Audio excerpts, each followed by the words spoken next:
Existem dores que não cabem em palavras, existem perdas que não cabem em lágrimas, e existem momentos na história de um povo em que o céu parece desabar, não apenas sobre as casas e sobre as ruas, mas sobre a fé de cada um de nós. Minas Gerais está de luto. Ubá, Juiz de Fora e tantas outras cidades foram atingidas por um pesadelo que ninguém pediu e ninguém merecia. A água que deveria ser vida trouxe morte. A chuva que deveria nutrir a terra engoliu casas, sonhos, memórias e vidas inteiras. Dezenas de famílias não vão mais ouvir a voz de alguém que amavam. Vidas foram levadas sem aviso e sem despedida.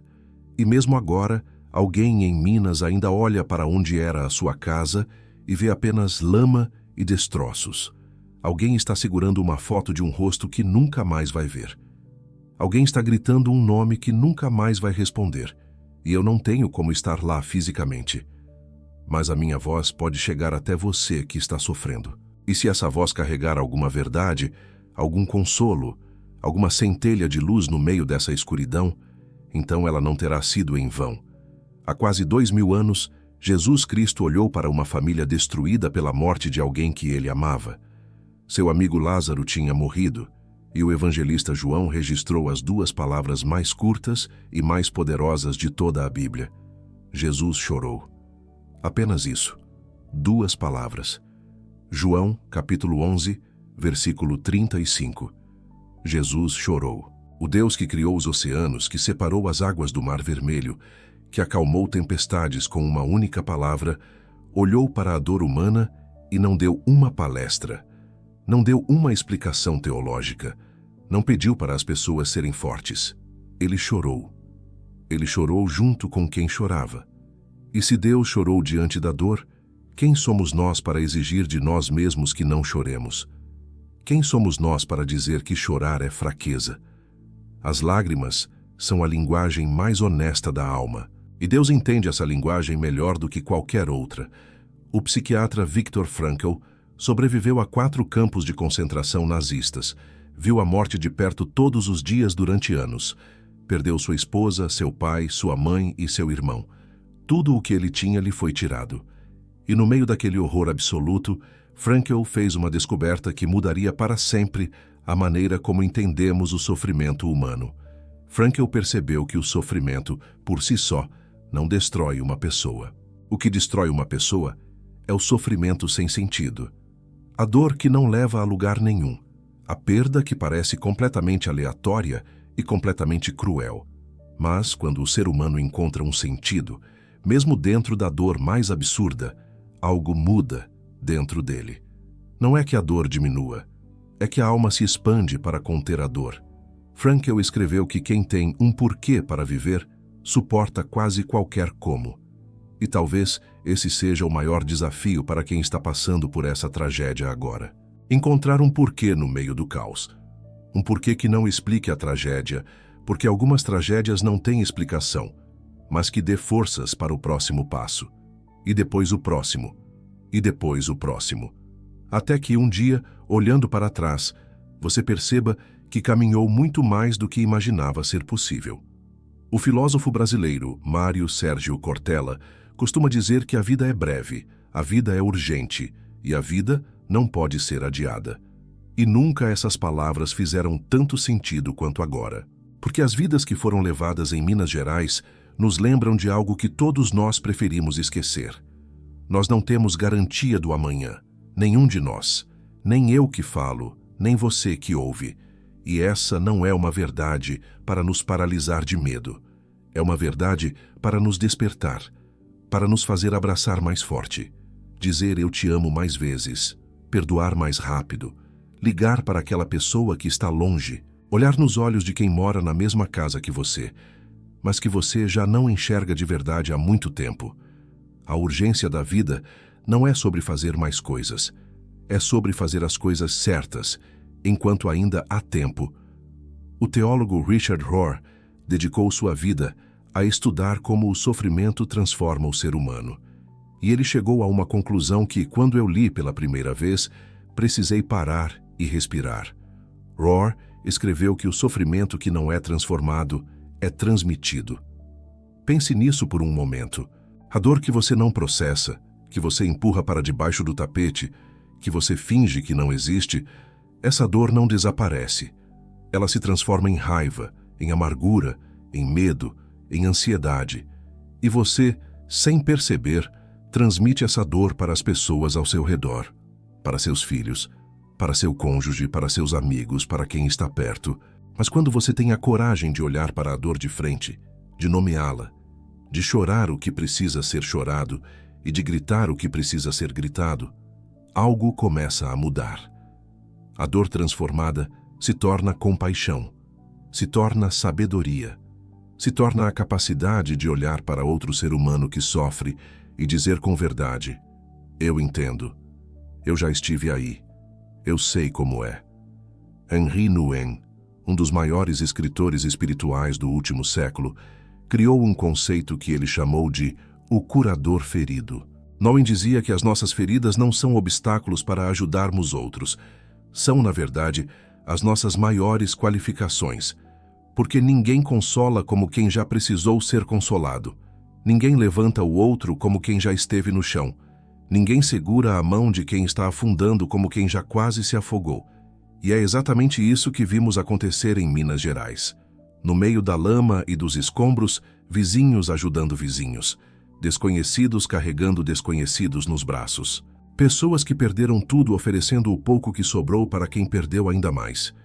Esse é o espírito humano, no seu estado mais puro e mais sagrado. É a imagem de Deus em cada um de nós, se manifestando justamente quando tudo parece perdido. É o abismo clamando a abismo. É a dor profunda de alguém encontrando a dor profunda de outro, e no encontro dessas dores, algo sagrado nascendo. Algo que nenhuma tempestade pode destruir.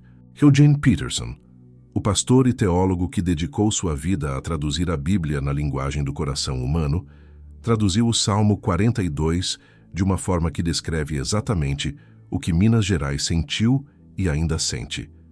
Ele escreveu assim: ondas de tristeza me envolvem, correntezas de escuridão me arrastam.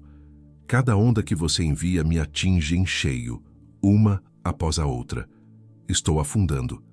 Davi escreveu essas palavras num momento em que sentia que as ondas estavam passando por cima dele, que a água estava cobrindo tudo, que ele estava afundando, que não havia mais ar. E mesmo assim ele não parou de clamar. Mesmo debaixo d'água, ele abriu a boca e clamou. E é isso que eu peço a você hoje. Não pare de clamar. Mesmo que a água esteja na altura do seu pescoço, mesmo que você não consiga ver a margem, mesmo que as suas forças estejam no fim, clame, porque existe alguém ouvindo do outro lado do abismo. Ken Wilber, um dos maiores pensadores sobre a consciência humana, nos ensina que a consciência se expande em ciclos, e cada ciclo de expansão é precedido por uma crise, por uma ruptura, por algo que parece destruição total. O que parece o fim pode ser, na verdade, o limiar de algo novo. Não um novo que nega a dor, mas um novo que nasce através dela. Clóvis de Barros Filho, um dos filósofos mais lúcidos do Brasil, nos lembra que a vida boa não é a vida sem dor, é a vida com sentido. E eu acrescento, é a vida vivida junto com outros, porque nenhuma dor foi feita para ser carregada sozinha. Nenhum luto foi feito para ser vivido em isolamento. Fomos criados para a comunidade. E é na comunidade que a dor encontra morada e a cura encontra caminho. A Nova Versão Internacional traduz o Salmo 34, versículo 18 assim: perto está o Senhor dos que têm o coração quebrantado e salva-os de espírito abatido.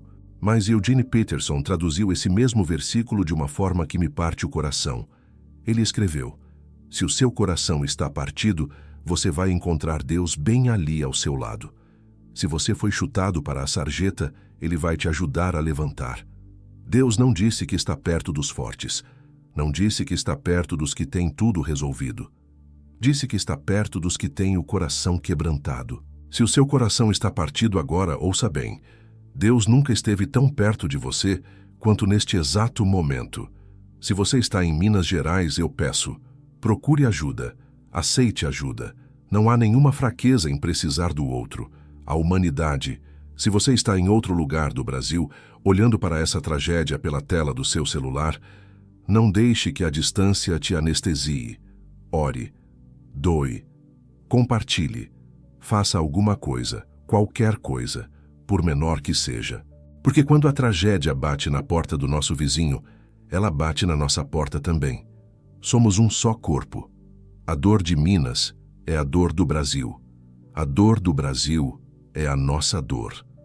O profeta Isaías, capítulo 43, versículos 1 e 2, registrou uma promessa de Deus que parece ter sido escrita para este exato momento da história. Eugene Peterson a traduziu assim: Não tenha medo, porque eu já resgatei você. Eu chamei o seu nome. Você é meu. Quando você enfrentar águas perigosas, eu estarei ali com você. Quando você passar por rios de dificuldade, você não vai se afogar. Deus não prometeu que as águas não viriam. Ele prometeu que quando as águas viessem, Ele estaria dentro delas junto com você. Não é uma promessa de ausência de tempestade, é uma promessa de presença na tempestade. E às vezes, talvez na maioria das vezes, isso é tudo o que precisamos. Não que a chuva pare, mas que alguém segure a nossa mão enquanto ela não passa. Eu quero encerrar com uma imagem que espero que fique gravada no seu coração.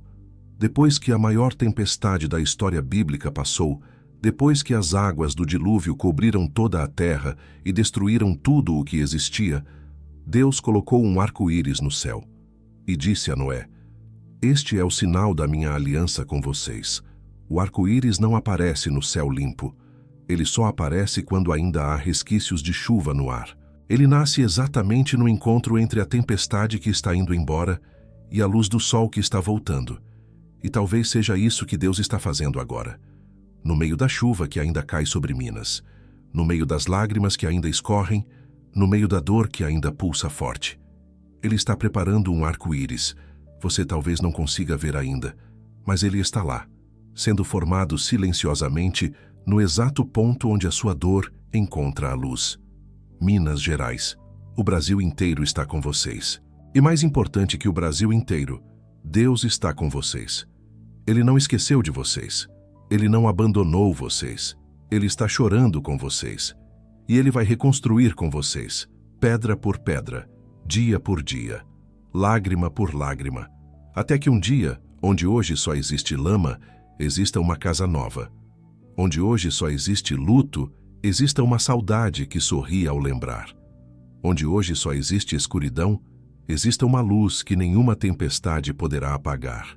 Eugene Peterson traduziu o Salmo 23 de uma forma que eu gostaria que fosse a última coisa que você ouvisse hoje. Ele escreveu: Deus, meu pastor, eu não preciso de mais nada. Você me aponta prados de capim fresco onde eu posso descansar. Você me encontra um lugar tranquilo junto ao rio onde eu posso beber e onde eu posso recuperar a minha vida. Para todos que estão ouvindo essa mensagem, onde quer que vocês estejam, eu deixo essa palavra. Não desperdicem essa dor. Não a ignorem. Não finjam que não doeu. Deixem que ela os transforme. Deixem que ela os aproxime de quem vocês amam. Deixem que ela os lembre do que realmente importa nesta vida tão breve e tão urgente. Se essa reflexão tocou o seu coração, não guarde para si. Envie para alguém que precisa ouvir isso hoje, especialmente para alguém em Minas Gerais. Inscreva-se neste canal e ative as notificações. Toda semana, reflexões que curam, provocam e transformam encontram quem precisa delas. Cuide da sua alma. Que ore por Minas Gerais